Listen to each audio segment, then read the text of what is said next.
I'll do my basic introductions here.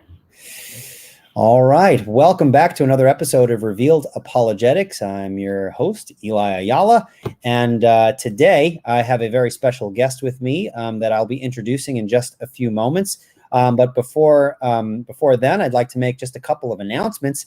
This Thursday, I will be having an episode which is going to cover the topic of the apologetic influence of Dr. Walter Martin. Now, if you guys, some of you old school apologetics guys would know the Dr. Walter Martin was the original Bible answer man.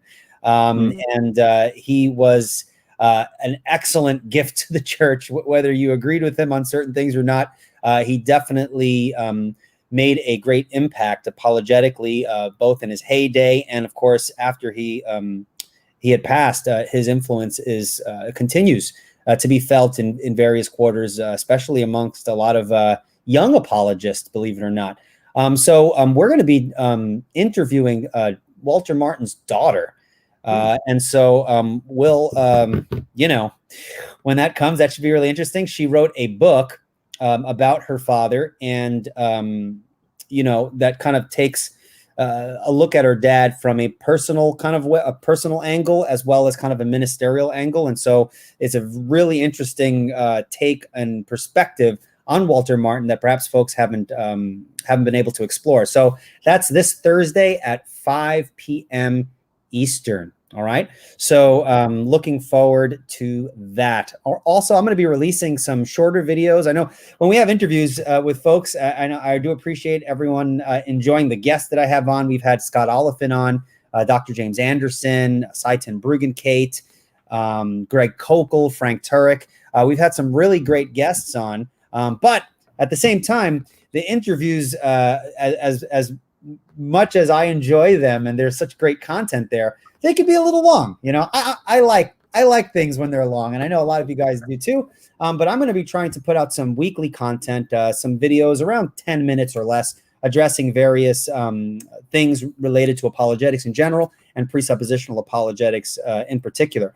Also, you guys, if you have any specific items you'd like me to address, for example, some objections to presuppositional methodology, you can email me at revealedapologetics@gmail.com. And you can give me ideas of videos you'd like to see, response videos that you'd like me to put out. And so I really want to be in touch with what you guys are asking. I want to scratch where you're itching, so to speak, so that I can continue to give you content that you find useful and beneficial as you grow in the realm of apologetics. Also, if you are listening in today, you can send in your questions. If you have any questions about Greg Bahnsen, we're going to be talking about the legacy of Greg Bahnsen from a more personal aspect. Now, we will talk a little bit about presuppositional apologetics, but the guest that I have now is, I have been told, was Greg Bahnsen's best friend. And so he knew Dr. Bonson from an angle that perhaps a lot of us who are introduced to him through kind of the apologetic route may not know. And so I don't know about you, but I like kind of the biographical, information. Dr. Bonson used to do classes on Van Til, and he would give kind of the backstory of Dr. Van Til, and I used to enjoy that kind of stuff. So hopefully we can cover some of those things today. Also, if you want to support Revealed Apologetics financially, one way you can do that is send in a super chat. You send in a super chat, we'll get your question or your comment up on the screen there, give you a little shout out. Those are always super duper appreciated. Well, without further ado, let me welcome Roger Wagner. Roger Wagner is Dr. Bonson's very close friend, and we're happy to have him on today. Why don't you introduce yourself briefly there, and we'll kind of go through some stuff here. All right. Well, currently I'm pastor of Bayview Orthodox Presbyterian Church down in Chula Vista, California, which is right down near the Mexican border, south of San Diego. In about a week, I will have my 38th anniversary here in this church. And when I think about Greg, among all of the other things that he did for me, he coaxed me to seminary, had no intention of going to seminary. He coaxed me into the Orthodox Presbyterian Church. And so I wouldn't be here doing what I'm doing now if it hadn't been for his influence. So I'm a father and a grandfather. Been married for pushing 50 years now. That anniversary is coming up next year. Congratulations. And, really thankful for the opportunity both to talk about my friend, particularly to promote this Bahnsen Project. I'm so excited about the idea of having more of his materials available free of charge out in the wide world. I hope that will just increase his influence for a new generation. So that's who I am. And I met Greg in 1966. So I'm probably his oldest surviving friend. We had another very close friend in college, Dennis Johnson, who taught at Westminster Seminary for many years, retired about a year ago, and he's out in Tennessee now. But he and I were sort of the three amigos from California that went east to Philadelphia to go to seminary. Very good. Now, for those who don't know what the Bonson Project is, it is an attempt to get Dr. Bonson's audio material, is like hours and hours worth of lectures, philosophy courses, apologetics courses, theology courses on ethics. There's just countless hours that he really spilled his life into to teach, people throughout the years. And so the Bonson Project is seeking to get all of those audio, those audio files out in the public domain and to remove the paywall so they can be made available to folks for free. I believe the folks running this are trying to get it out on Sermon Audio. Is that correct? Do you know anything about that? Well, we're working on the platform, and we'll have a web page devoted to his things. They may end up on Sermon Audio as well, but we don't want them to be lost anywhere in the midst of other stuff. We want people to be able to, get online and find them quickly and take advantage of them. So we're still working on the technical side of it, but right now you're trying to raise some funds for the project because there's some copyrights that have to be purchased and so forth. Yeah. And just to let people know who are listening, once some of the details as to how you can support the Bonson Project, because obviously these sorts of things cost money, I highly recommend. I know a lot of people who follow my channel, and I've received a lot of messages of folks who have appreciated my debates, a lot of my videos and things like that.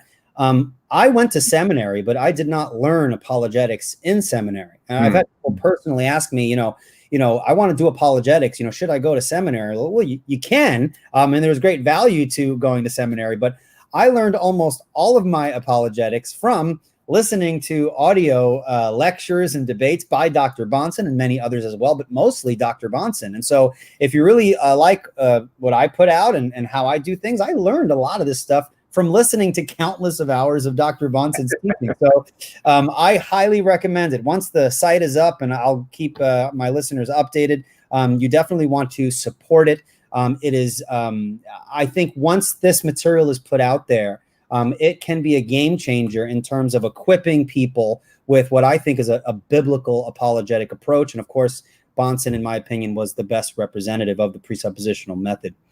All right. Well, let me just respond to that. I think, listening or learning by listening and observing. I mean, there's so many areas of life where if you can come alongside somebody and watch them do what they do, whether it's auto mechanics or house painting or whatever, that's often so much more effective than an academic setting. That's not to say taking courses in apologetics is not helpful. You need to learn the content, but so much of what Greg was so good at was actually, as he liked to say, taking apologetics to the streets.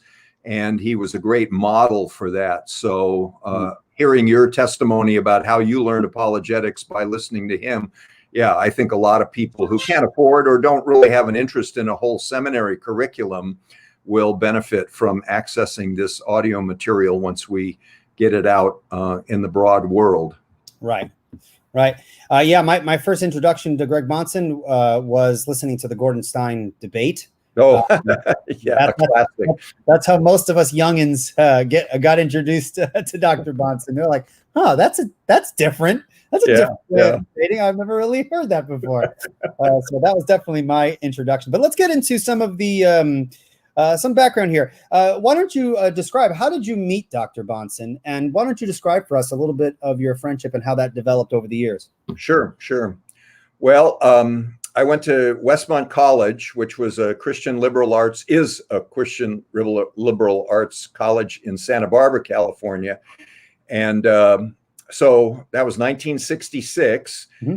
And I first heard of Greg just distantly because, as entering freshmen, they needed to elect a freshman class president. And Greg was one of the ones that was running for that office. He didn't win. He lost out to a fellow who had a great campaign strategy, how to get a bunch of people to vote for him who had never heard of him before. But I'd heard the name. I think my first exposure was Greg started writing letters to the school newspaper. And I should say, at that point, I was a Christian, had been a Christian through high school, broadly evangelical, dispensational, Arminian-ish. So I didn't even know what the Reformed faith was, let alone any of the Reformed standards, and Reformed ecclesiology was completely over the rainbow as far as I was concerned. But here's this guy, and he's not signing his letters to the editor, but he's writing letters to the editor, and he's signing them Balaam's ass. And there was a whole series of them, and the first thing I remember him writing about was he was objecting to the opening of the college. And this is going to sound strange to a lot of your listeners, but the college was considering opening the library on Sunday afternoons. So students after church and lunch, if they didn't go to the beach, they could go study in the library. And Greg was basically holding forth the biblical Sabbath ethic and saying we shouldn't open up for business on Sunday, and the business of a college is to study. And I thought, this is so strange. Why would you not do that? And what impressed me was that he had biblical arguments and he had confessional arguments. Now, again, I was not from a confessional church, so that didn't, but it impressed me. This is a guy that's not just a kind of a Christian pragmatist. And of course, those were traits that were so prominent in his life and ministry through to his death. And so before I met him as a friend, I kind of knew who this guy was. And of course, he drew a lot of fire in the school newspaper. I mean, how can you be saying these things? Keep the library closed. We need more time to study, blah, blah, blah. So we had a mutual friend. Greg was a pre-ministerial major, majored in philosophy, minored in biblical studies. And he had a friend who was an English major, who was also pre-ministerial, and I had some classes with him, and this is Dennis Johnson, who I mentioned before, eventually became a professor at Westminster Seminary here in California. So I don't remember exactly, but I think Greg and Dennis were roommates. But through my contact with Dennis, he introduced me face-to-face with Greg, and towards the end of our freshman year, we began to get together in their room once a week. And it was basically a Bible study where Greg began to introduce both of us to what we later became known as the Reformed faith, but it was basically biblical Christianity and a lot of apologetical issues as well. But as I recall it, at first, it was much more just learning the Bible, and we weren't there to study apologetics per se. So I think through our college years, we attended a couple of courses together, but I really was in a little different orbit from him. But as we became friends, this is a long answer to your question. No, through the college years, he and Dennis and I, we just talked a lot. We enjoyed each other's company, and we developed a kind of an interest in bringing ideas to the college campus that weren't part of the standard fare. So we organized this group three of us that were the Controversial Speakers Bureau. You know, in 1966, everything had to be controversial. And so we would bring, I know Greg brought a few fellows to the campus that were out of his world in the Orthodox Presbyterian Church. Okay. Lectures on eschatology that were not kind of common quasi-dispensational teaching, and that stirred up a lot of controversy. The International Collegiate, ICSI, International Collegiate Students Institute or something like that, they would pay to bring speakers to college campuses if you got a slot for them to come. So it was kind of like free money, you know, you could get speakers. So we actually had Owen Barfield, who was a friend and colleague of C.S. Lewis's, come to campus. Thomas Molnar, who was a Hungarian emigre, very conservative on political matters, he came.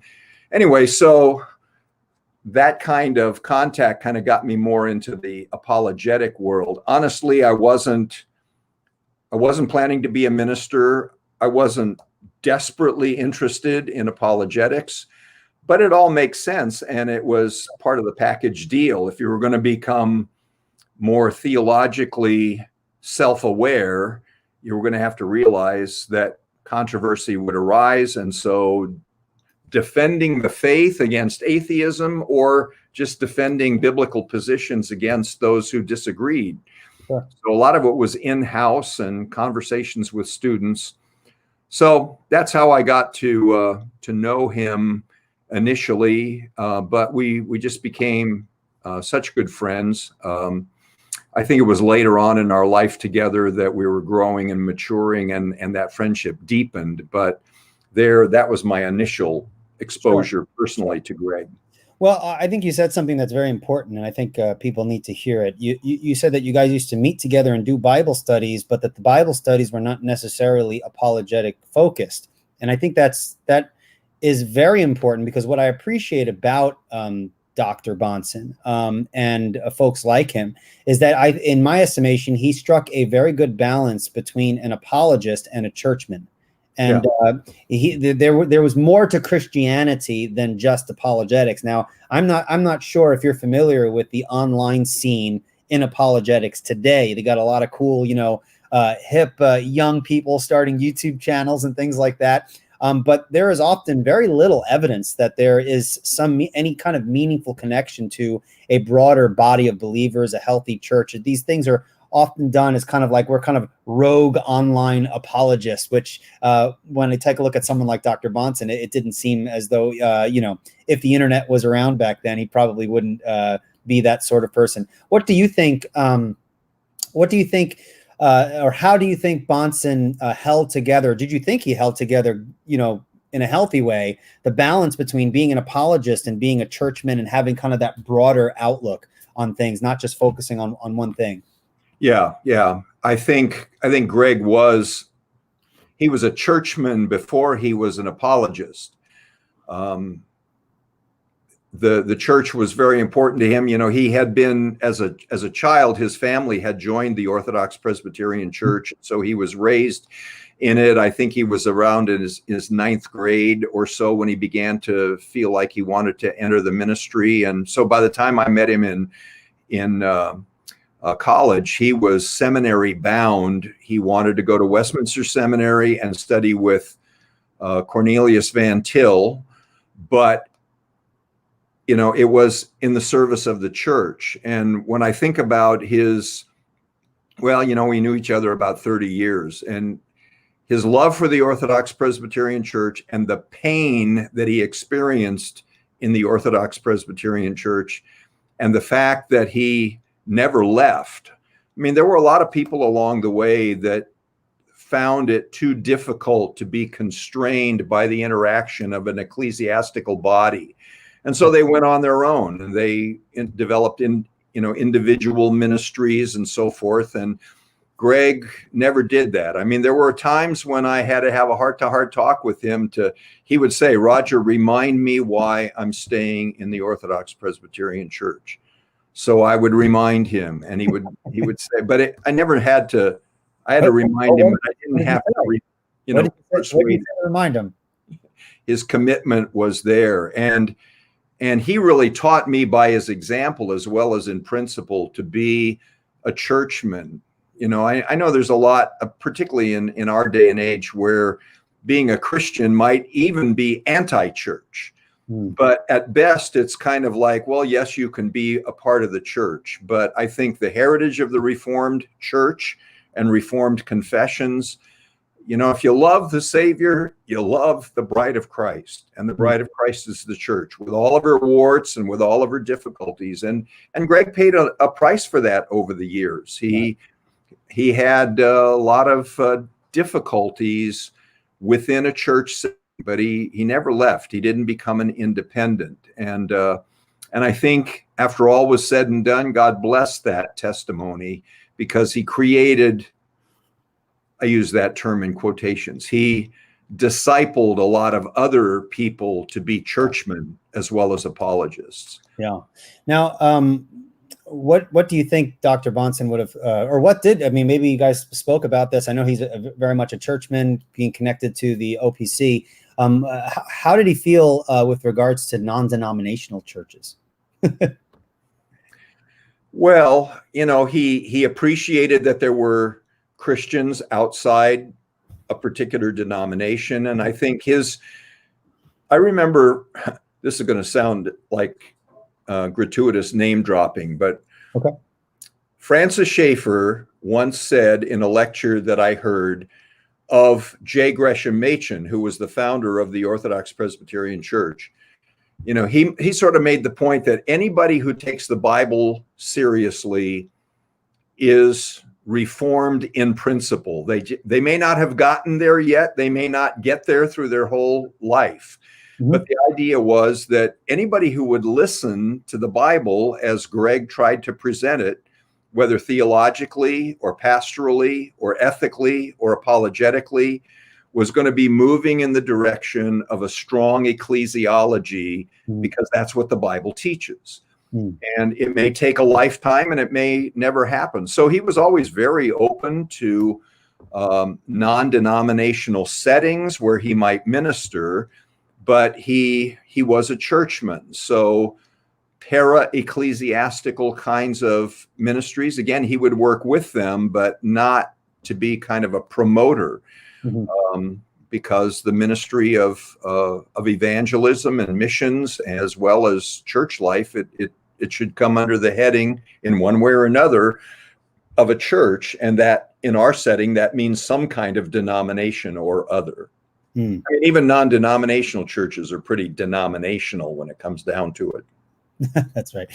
Now, as a friend, what kind, if I could just put this kind of as a friend, what was his best quality? And as a friend, what were things that he would do or say that was kind of like, oh man, no friend is perfect. Sometimes we argue with our friends. What were some of the good things that you really valued about your friendship? Not so much what he was doing in the broader picture, but just as a personal friend. And what are some of the things that maybe stood out to you that, hey, he was a great guy, but sometimes, he'd be a little too much of this, or he would say something like that. Why don't you kind of draw that out a little bit for us? Yeah. Well, I would say loyalty. I used to say, if I was in trouble anywhere on the planet, if I could get word to Greg Bahnsen, he would find me. Sorry. And he'd help me. And so just that kind of constancy was what I most admired. The other side, and this is going to his enemies, they're going to say amen to this. But I remember one time in a particularly frustrating conversation with Greg, I said, you would win the argument even if you knew you were wrong. I get that impression. I've listened to so much of him. I feel like I know him myself. And he was just so skillful. Thankfully, I believe that 99% of the time he wasn't wrong, but he could be stubborn, particularly, in our student years. He I don't like the word mellowed because it sounds like you lose your convictions or your mettle. But you know, in his later years, and of course he died when he was still so young, but through the things that the Lord put him through providentially later in his ministerial career and his family life, he definitely learned that winning the argument wasn't always the most important thing, even when you were right. Mm. So I don't hold that against him at all. Hopefully all of us grow, and we grow in good ways if the Spirit is sanctifying us. Mm-hmm.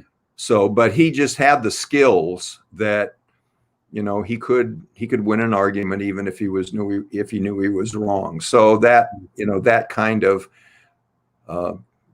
tenacity or pugnaciousness or whatever, that was there more in the young man than it was in the more mature man. Mm.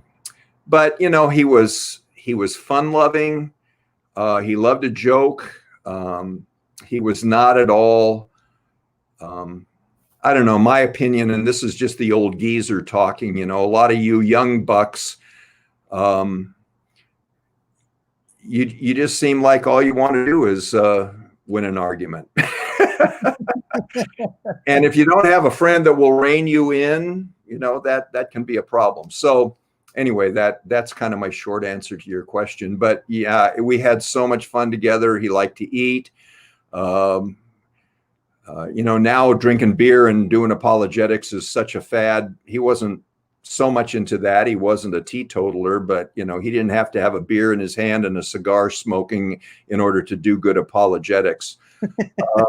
But yeah, he liked to play. You know, he was in his younger days, he was an athlete. He played basketball, played softball, played football. And so, yeah, he was a very complete man and enjoyable. And, you know, one of the things that's been said by so many over the years, that if all you knew was the apologetic Greg pressing an argument, and then you met him, particularly if you met him in a pastoral setting, people just would say, I had no idea that he was that kind of person from my impression from him as a defender of the faith. But, you know, again, there's a sense in which that would be kind of obvious, because I remember the same thing said about Jay Adams when they would hear him pressing a point with respect to biblical counseling, as opposed to meeting him as a counselee and realizing how tender and compassionate and thoughtful he was. They would say, you know, the public man and the private man just don't quite seem to match up until I've met them both. And then I can see the private man and the public man as well. And I think that was definitely true of Greg. Yeah. And as I said before, I've listened to countless of hours. I mean, when I started doing apologetics and became reformed and was introduced to Dr. Bonson, I kind of soaked in all of the, you know, the lectures and the audio.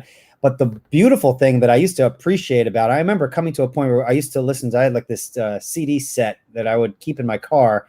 And so we have a rule in my house. Well, it's not a house rule. It's a van rule.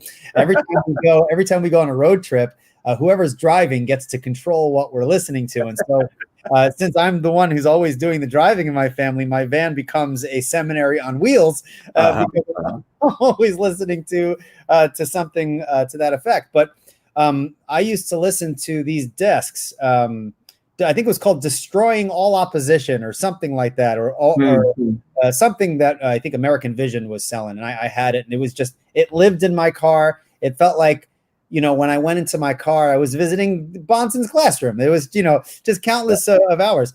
And I remember driving on a road trip down to Virginia, and one of the CDs finished, and I kind of had this weird feeling come over me. And I looked at my wife and I said, you know, I really wish I got to know Dr. Bonson. Like like there was this interesting thing where you said that there's the Bahnsen the scholar and Bahnsen the man.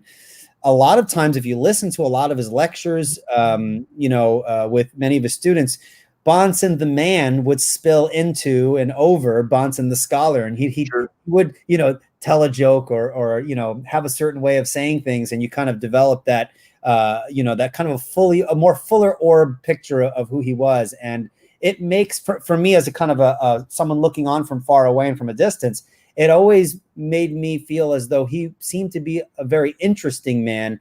And it made me become more interested in his personal life. Just, because people like that tend to draw that kind of curiosity.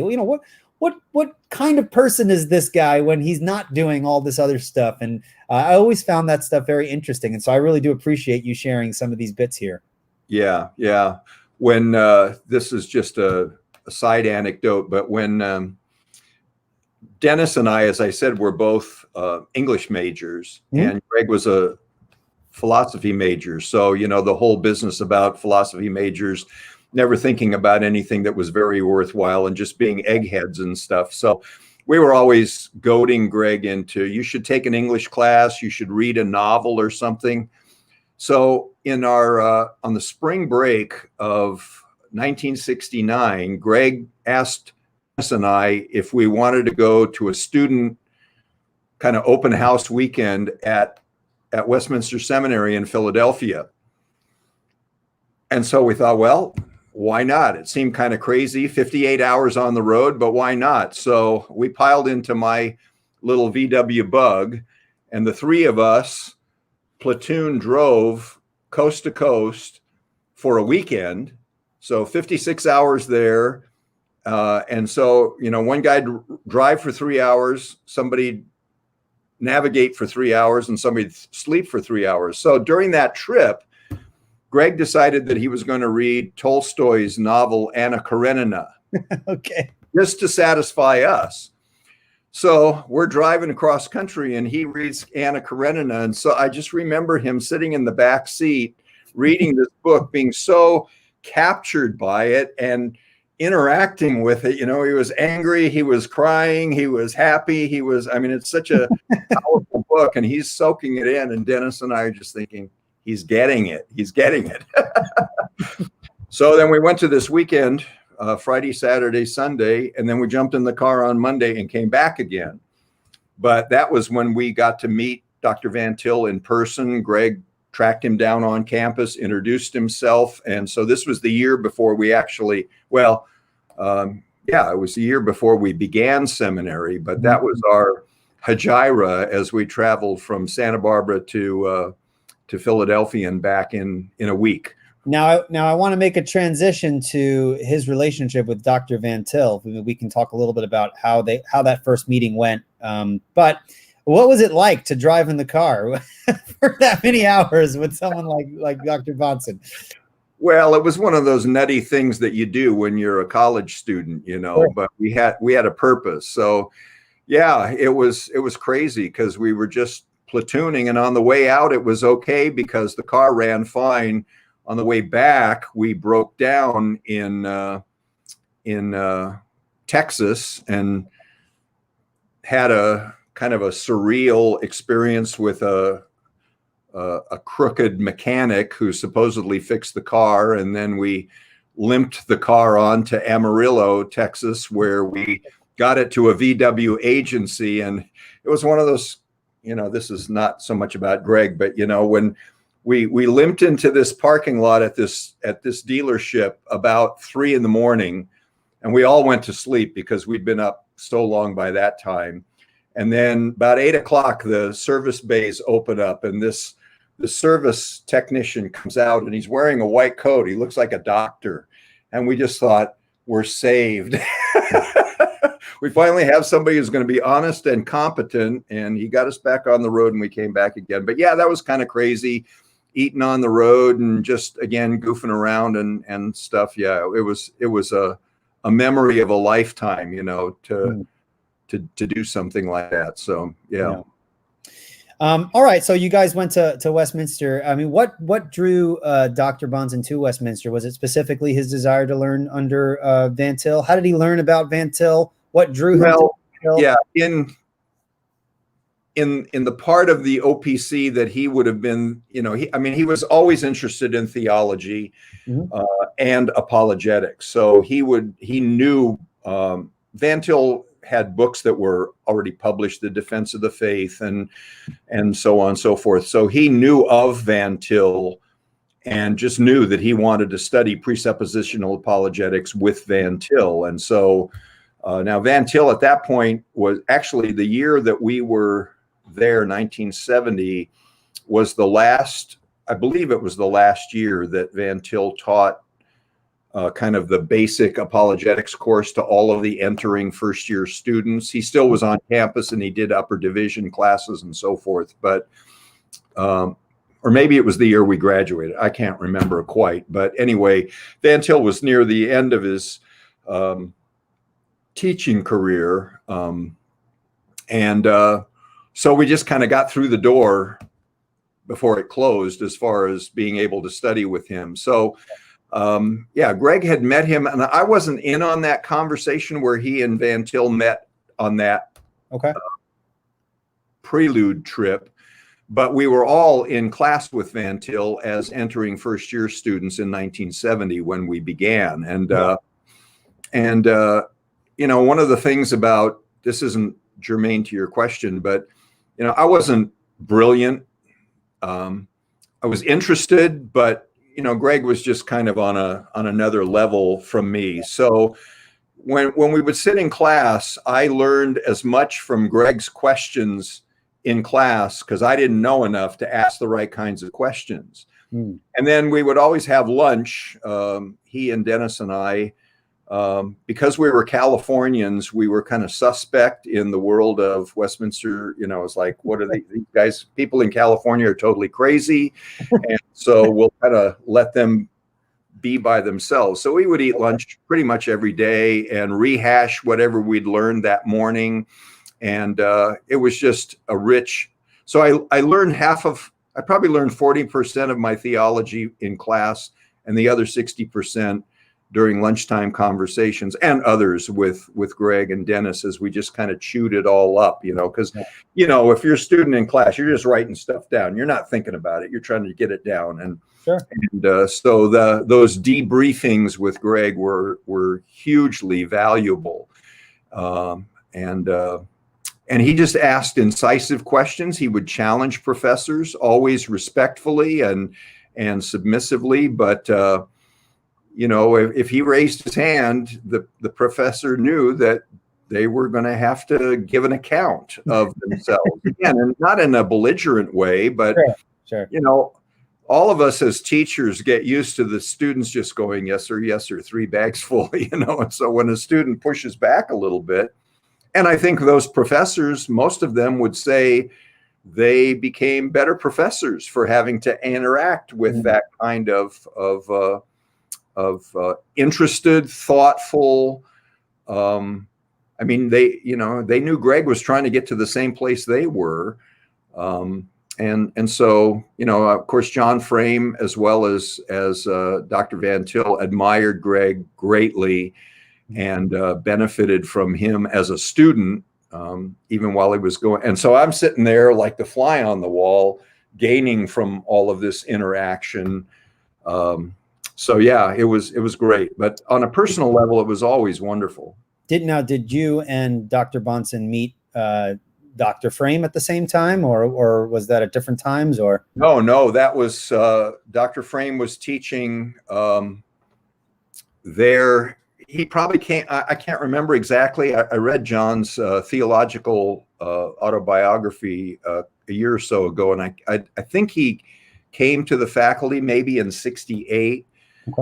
So he was pretty new, but Greg took to John really quickly, and vice versa, I think. So we had some of our core theological curriculum from John Frame.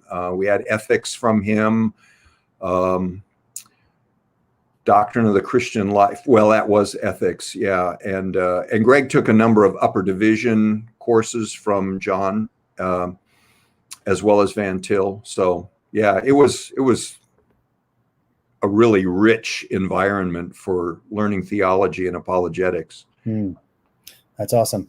Once again, guys, you are listening to Revealed Apologetics. We have Roger Wagner, Dr. Greg Bahnsen, the late Dr. Bonson's best friend, giving us the inside scoop on some of the personal, interesting stories and adventures with Dr. Bonson.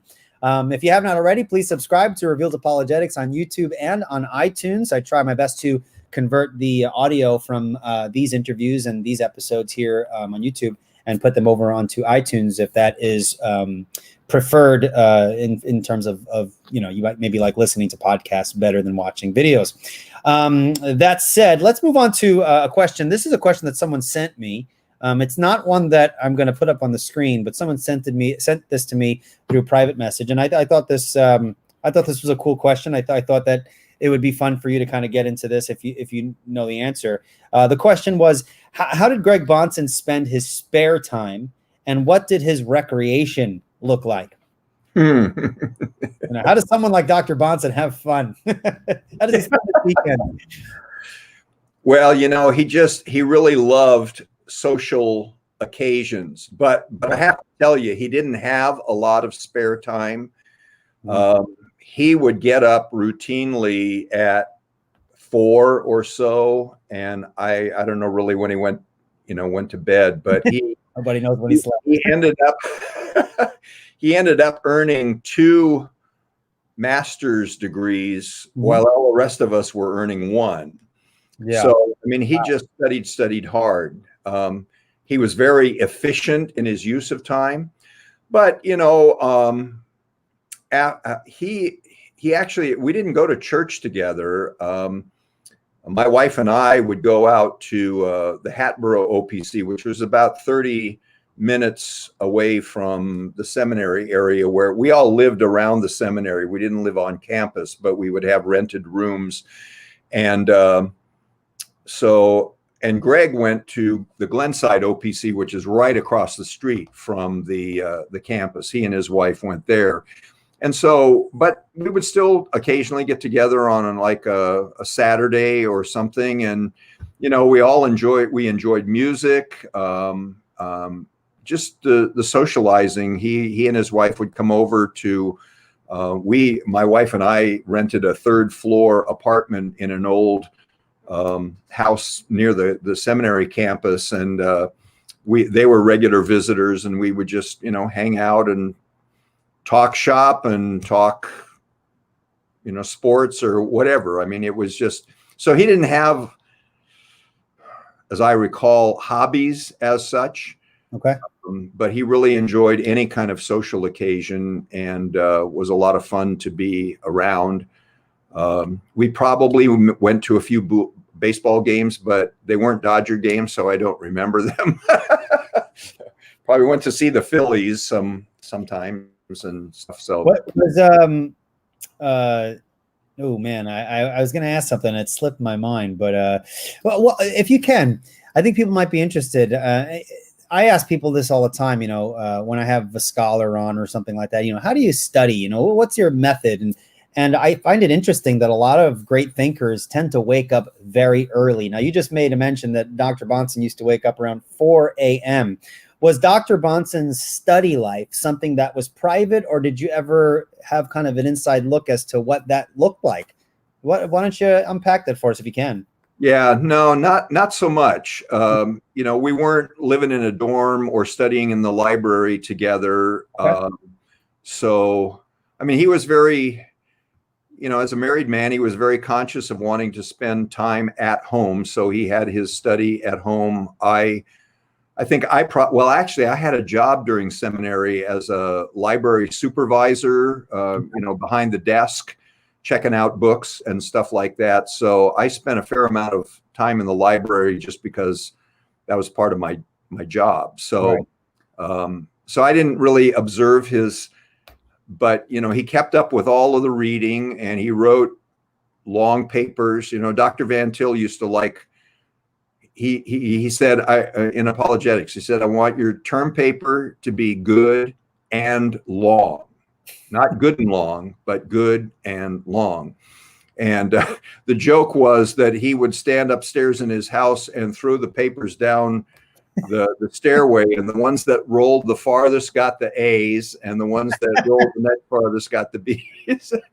So, I worked really, really hard to crank out about 25 pages, but that was all I could say. But, Greg, you said good and long. That was fine for Greg. So he would write long, long papers. And many of the upper division courses that Greg took with Dr. Frame were pretty intensive in writing as well as in reading. Again, a number of those I didn't take. There was a faculty member who, when we think about electives, there was a faculty member who had been an English major. He was very interested in evangelism and some apologetics in connection with evangelism. And I kind of gravitated more to his specialty courses than the ones, Greg took anything that had anything to do with philosophy and theology. And that was pretty much Dr. Frame's wheelhouse. And so some of those upper division courses I wasn't in on. But anyway, back to Greg's studying habits. We just knew how productive is what he was. We didn't know really how he did it, but he just seemed to manage to. And again, he was an efficient worker, and he didn't watch a lot of YouTube videos or Netflix movies. I guess he lived in a day where there wasn't that many distractions with regards to the internet and stuff. So yeah. It definitely does change things a bit. I mean, but waking up. I mean, I'm a father of 3. My youngest is 1. My middle is 3, and my eldest is 5. It's hard work. If I want to get my study in, I have to wake up early in the morning, and so when I can, I try to wake up at 5.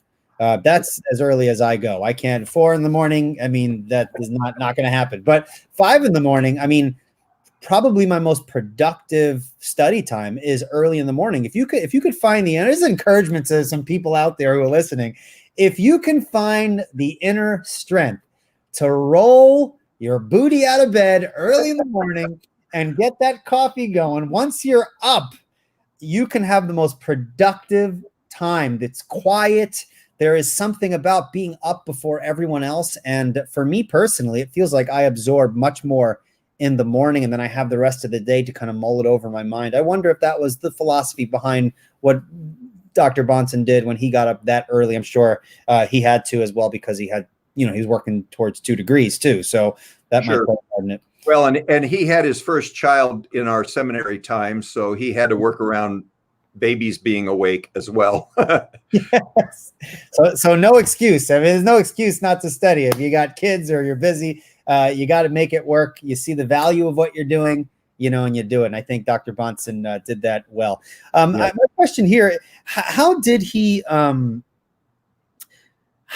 manage such a busy? I mean, family man, student, working towards 2 degrees. I mean, later in life, after getting out of college, I would assume teaching and preparing for classes, then being a speaker all around the country. How did he balance all of that? Yeah, well, when we graduated, so in 1973, we kind of parted ways. I took a church in Northern California for 10 years. Okay. And during that time, he taught for a little while at Reformed Seminary in Jackson. He finished up his doctor's degree at USC in Los Angeles. And he was involved in ministry during those years as well. He didn't begin to pastor a church. And again, my recollection's a little fuzzy here until like in the early 80s. And then in 1983, I moved to where I am now in San Diego. And so we were both ministering in the same presbytery. So we were physically we were closer, and we were much more engaged with one another from 1983 until he died in 1995. So during those years when he was working on his doctorate and when he was teaching and stuff, again, I didn't have any real firsthand close-up exposure, except he continues to produce so much stuff. I mean, he's writing You know, he started working on his book, Theonomy and Christian Ethics, when he was a student. That was actually, it began life as his THM thesis and then was developed from there on. Show the package. Well, I wanted to make a point after you were, I was like, he's very busy that even after he's gone, he's still publishing books. Well, yeah, right. That's new book that just came out. Gary DeMar down there at American Vision just put together from some of his worldview conferences that took place in the early 90s, right before his death. There you go. Pick it up. I have it, but I haven't read it yet. I'm going to go through it with my oldest grandson, who is just in his first year of high school. So I'm looking forward to that. But we got to get past some of these COVID things before I can hook up with him again. But so anyway, he produced lots and lots of stuff. But he was very, I mean, he was one of the most disciplined people that I know. And so if he had work to do, or somebody said, let's go out and play volleyball, he would work. He didn't have anything against volleyball, but he was very disciplined about not saying, I'll do it later. And I think that's, you know, one of the reasons for his productivity, even in a short life. He just accomplished a great deal because he, you know, but again, he didn't shrivel up as a scholar. I mean, his scholarship didn't make him shrivel up as a human being. And then, of course, after his family broke up, sadly, then he was on his own. So he really could devote himself full time to his work. And again, that, you know, he had great times with his children and was very engaged as a father. But, you know, his life just really changed at that point in his life, too. And again, until his... What year was that? What year did he divorce his wife? What was that? Early 90s? Late 80s. Late 80s? Okay. Maybe 80, well, maybe mid 86, 87, something like that. Okay. You know, that he became an associate pastor here at Bayview with me when we began the Southern California Center for Christian Studies. Okay. And I want to say that was 87. And so I came to Bayview in 83. So those 4 or 5 years there that was the window where things fell apart in his family, eventually a divorce. He ended up with the custody of his children, and you know, so was full-time raising them. They were, you know, older, high school age, and into college at that point. So but then when the study center began, that's when he really went on the road. Okay. He'd been pastoring a church in Costa Mesa or Newport Beach. And actually, some of these memories are coming back to me. I was going to sit down and take a bunch of notes, and then I didn't. But yeah, so he ran a Christian school, taught in a Christian school, as well as pastoring a church or co-pastoring a church for a few years. Eventually, he left that and went full-time working for this Center for Christian Studies, which was basically a platform for him to lecture, travel and lecture, do debates. So it was in that period. I don't remember. You probably know because you've listened to it many times. What year was the Stein debate? Oh, 85, I think. Okay. All right. So right in that period. And so then from 87 till 95, when he died, he traveled a lot. He went to Russia once or twice. Ended the Cold War, came back. He did it all. Yeah, I mean, he got around. Yeah, and you know, I mean, he did eventually die from his heart disease, but he had 2 open heart surgeries before that at increments. I can't remember when the first one was, but he had a problem with a valve in his heart, so they replaced it. Then they replaced it again. Then they replaced it a third time. And it was kind of ironic because the the valves that they used for replacement earlier on Mm-hmm. were only supposed to have a limited lifespan, and so they said, you know, you're going to have to do this again if you survive. And so, and then the third one, they were going to put a synthetic valve in, which was supposed to have a much longer life expectancy. Right. And it was that surgery, a couple of days after that surgery, that he had, I think it was a stroke. And he was in a coma for a week before they finally said it was irreversible. So he passed away. But so he had health difficulties through all of this as well, which again is just a marvel of God's sustaining grace to be able to.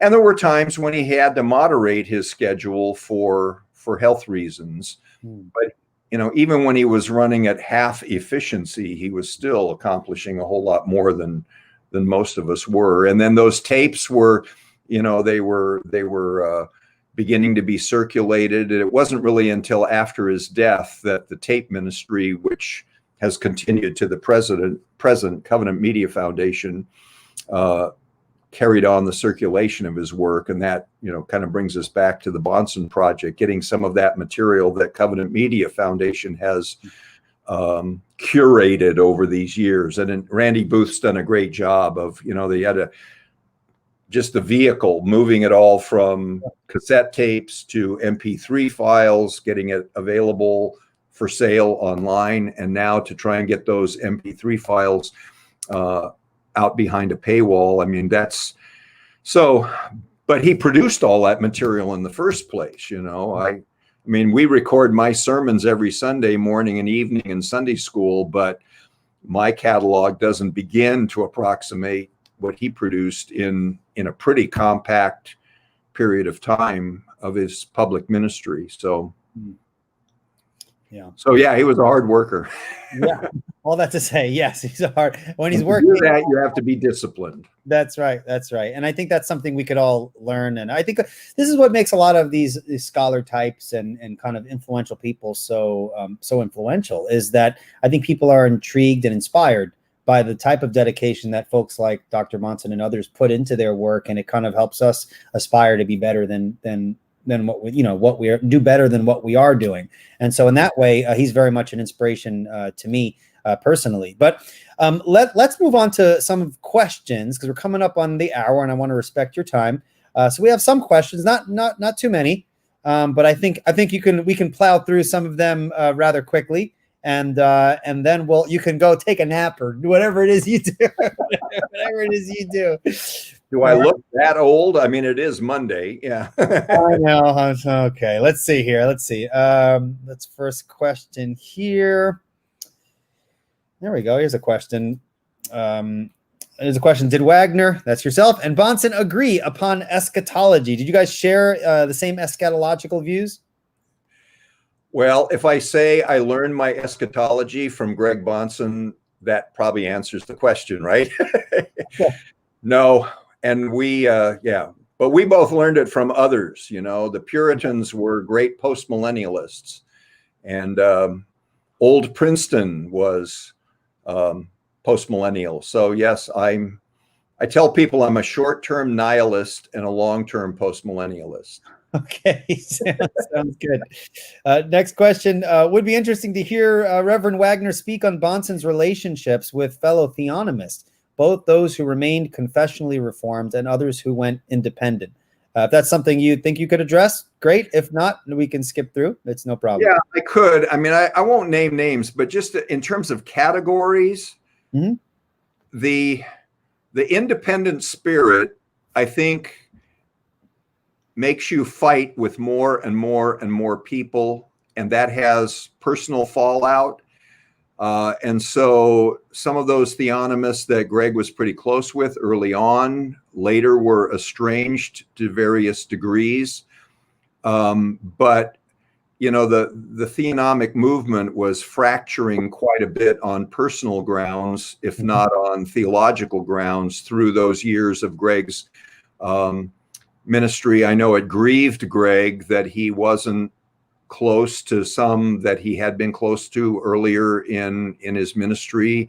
And it wasn't because he didn't make a lot of efforts to be reconciled, but others sometimes were not interested in that, either because they thought it was a matter of principle or they just personally were not interested. But there were a couple of people that he had been especially close to early on that he was more estranged, and that was a heartbreak to him. Mm.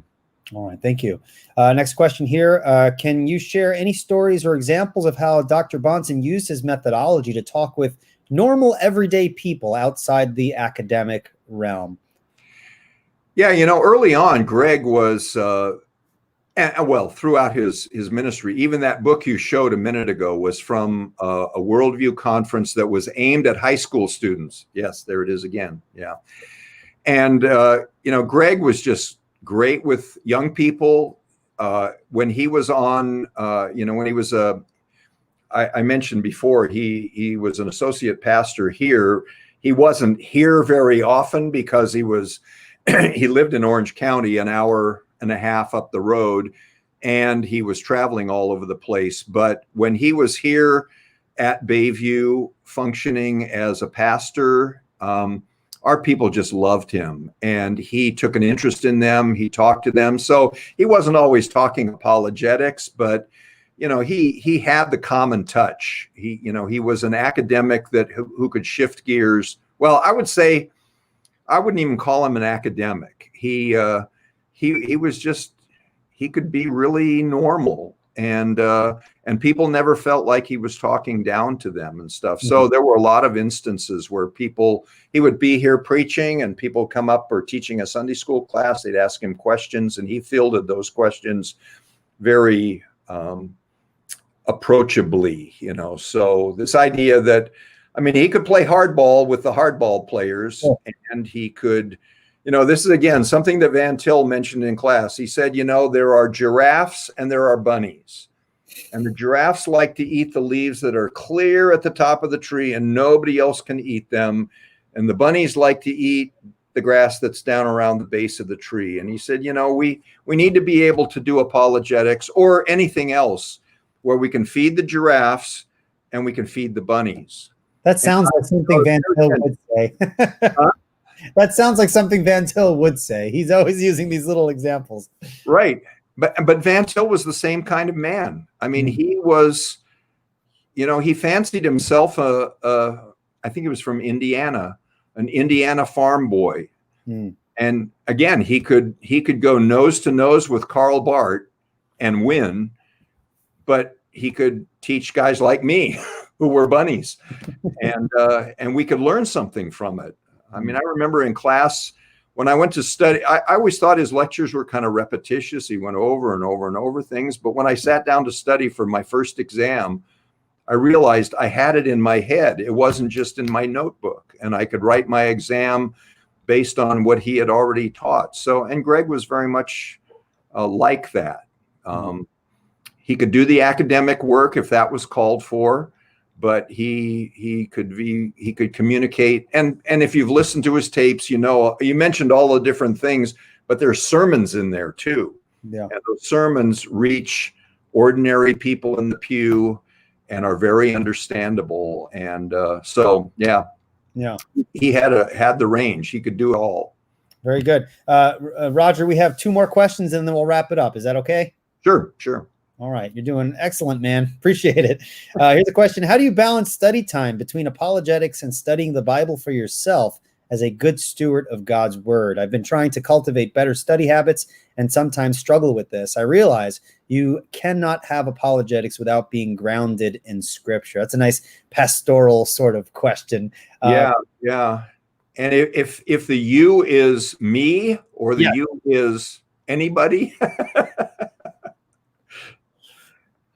I think again, Greg would often say this, everybody needs to be able to defend the faith on some level, but not everybody has the calling to be an apologist. And so a lot of the defense of the faith comes right out of understanding and explaining the faith to a friend or a classmate or a child or a husband or a wife or whatever. And the defense just kind of, but it only rises to a certain level of sophistication. Sure. If you're going to be more of a professional apologist, or if you have a calling within the church to defend the faith as a pastor or as a Christian academic, then you're going to have to beef that up, and you're going to have to devote more and more time to the study of apologetics as such. Right. So it kind of depends on who you are in your life calling. Most of us can read lots and lots of Bible and a fair amount of apologetics, and that will be sufficient for our purposes. If you really want to become an apologist and as more of a life calling, then obviously you're going to have to devote more time to that. But yeah, the study of Scripture is essential, and all of us need to read more Bible. Yeah. And yeah, but that's I think different life situations too allow us to adjust that balance depending on other circumstances. Right. Right.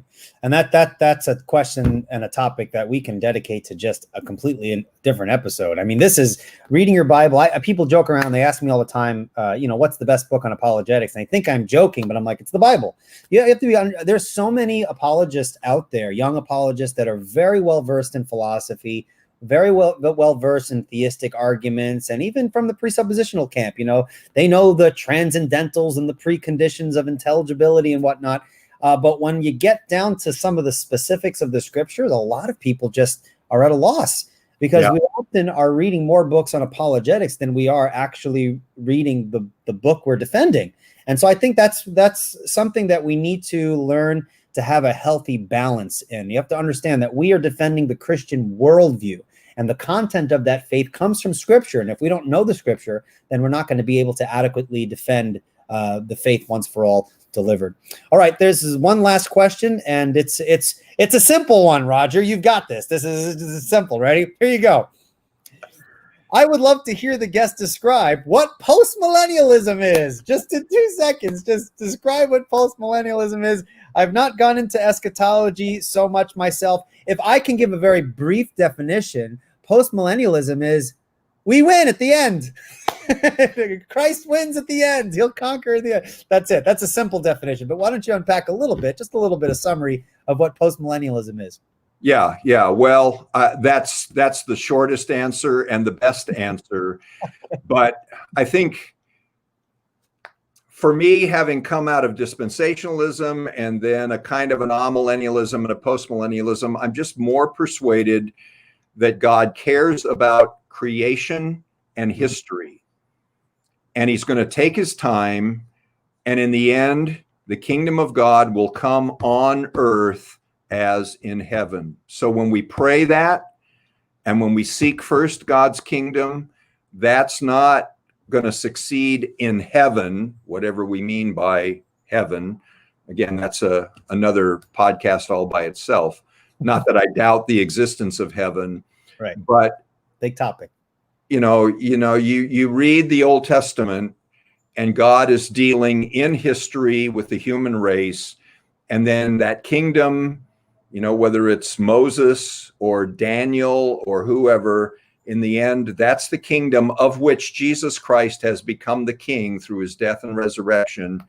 And he says, I'm going to rule until I put all my enemies under my feet, and the last enemy is death. So by the time he comes back and we're raised from the dead, he's defeated all of his other enemies. That doesn't mean utopia or perfectionism, but it does mean the victory of the kingdom of God in history. And that, I think, is what biblical postmillennialism is. And it should never be remotely confused with the social gospel. Most people who dismiss postmillennialism say, well, that's just social gospel, because some of the social gospel heretics claimed to be postmillennial, but they didn't read their Bibles either. Right. All right. Very good. I think you did an excellent job. There was someone here that made a quick comment. if you're wondering what people are thinking, someone said, excellent interview. Thank you, brother. So people do enjoy listening to this sort of stuff and kind of the background information on great thinkers. Of course, Bonson was a very great thinker, very influential, and a blessing to the church. But thank you so much, Rob. I'm very happy to ride Greg's coattails into your podcast. I don't get interviewed in my own right very often. So okay, well, this was very useful, and I think my hope is that not only will this interview, as people share it and listen to it, that it kind of just makes people aware of the Bahnsen Project, which we'll get into a little more details in later episodes as the website's put up and all the details are laid out. But I'm hoping that stuff like this inspires people to have a good example of a standard of scholarship and Christian apologetics that we all should aspire to. A person who wasn't perfect, but had a balance of scripture being the center of everything and how he sought to kind of apply that to every area of his life. And of course, apologetics was one very fruitful area of his life that we very much have benefited from, and hopefully will continue to benefit as his content is put out there and made available for free in the future. Yeah. So, with that said, guys, if you have not already, please subscribe to the Revealed Apologetics YouTube channel and the iTunes podcast as well. And click the notification bell to be aware of upcoming interviews and videos that will be put out in the near future. Again, this Thursday, I'll be having Cindy Martin Morgan, the daughter of Dr. Walter Martin, who is the father of cult apologetics. We're going to have her on this Thursday at 5 p.m. Eastern, sorry about that, to talk about the apologetic legacy of her father. And of course, maybe some background Bible answer man sort of stuff. And so I'm very much excited for that. Hopefully you guys will be listening in for that as well. Well, that's it for today's episode. Thank you so much, Roger, for coming on. And thank you everyone for listening in. It is greatly appreciated. Take care and God bless. Bye-bye. Bye-bye.